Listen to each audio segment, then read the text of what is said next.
and welcome to the Snickerdoodle Knits YouTube channel. I am Jessica, the knitter and designer behind Snickerdoodle Knits. In this video we are going to talk about make one right. Alright, let's get started. First, I'll just knit my first 2 stitches. Then to get started with our make ones.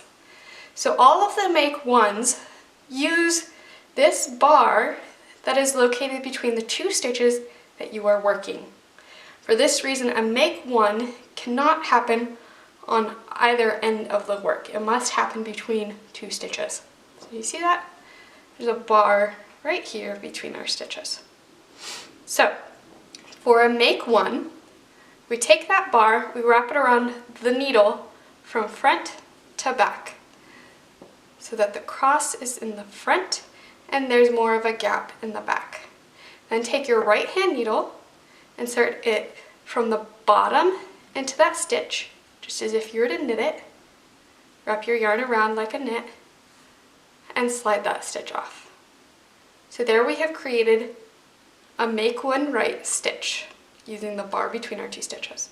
Go ahead and knit one, and I'll demonstrate that once more. So take the yarn, wrap it from front to back around the knitting needle. Insert your right needle and just work that as a knit stitch. And I'll knit one more.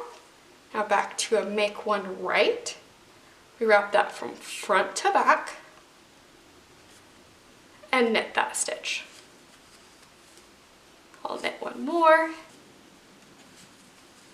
There you go.